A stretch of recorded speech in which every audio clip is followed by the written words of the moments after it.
দিকে হাত দিচ্ছি। আর ওর হচ্ছে কৃমিটা আছে। মানে সেন্টার থেকে তো খাওয়াই দিবি। হ্যাঁ, দিদিমণি ঠিকঠাক খাওয়ায় না। হ্যাঁ, বছরে দুবার খাওয়ালে দিদিমণি যথেষ্ট। তো ঠিকঠাক খাওয়ায়।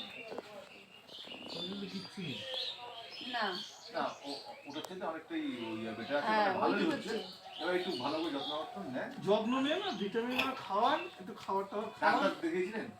ডাক্তার তো দেখায়, আমরা গরিব মানুষ অত টাকা কোথায় পাবো? না, মাসে আমাদের মাসে তো ডাক্তার ইয়েতেই দেখাই। পাবে না। ওষুধ যেখানে পাবো সেখানে কিনে খাওয়াবে তো, না সেখানে খাওয়াবে না। হ্যাঁ, খাওয়াচ্ছি তো। আসলে যদি আসে, হ্যাঁ, আছে তো। ওদের সঙ্গে পরামর্শ করুন। ওরাও তো মানে অনেকটাই চেষ্টা করতেছে ভালো হতে, আমরাও তো চেষ্টা এই করতেছি। যে দিদির হাত দিয়ে লিখে দেবো দুটো ওষুধ খাওয়ান, ঠিক আছে? এক মাস, এই সপ্তাহে একদিন করে ভিটামিন D3টা খাক, আর একটা মাল্টিভিটামিন দেবো, মাল্টিভিটামিনটা 5 ml করে খাবে।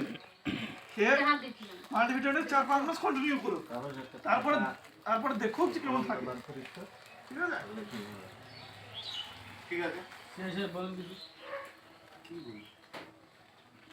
আমরা তো ওদেরকে আজকে ওই শিশু দিবস যে আছে আজকে, তো ওটাই আমার যে বিনোদ ক্লাব যে আছে ওখান থেকে আমাদের বাচ্চাকে কিছু খাদ্য ওটা দিতে আসছি আমরা, ওটার জন্য হয় আমাদের আজকে তো 14 নভেম্বর শিশু দিবস, জানেন তো? আজকে জওহরলাল নেহরুর জন্মদিন।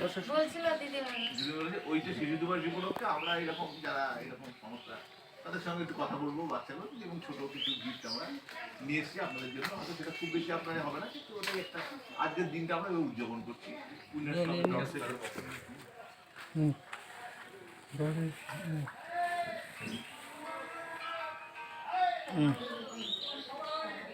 ডিম টাকা দিতে তুই পারবি?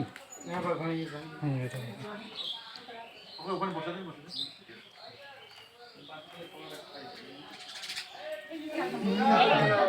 কি করে হলো এটা? ডালি বানিয়েছি। আঙ্গুল ঢুকে গেছে, আঙ্গুল ঢুকে গেছে, কিছু হয়নি, আঙ্গুল ঢুকে গেছে ওটা।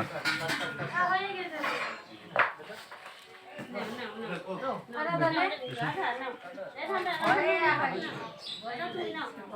ভয় লাগে গেছে। জিমটা ভালো করে রাখো না। খেয়ে নাও। আপনি খাইয়ে দেন, আপনি খাইয়ে দেন। ভয় লাগে গেছে। ঠিক।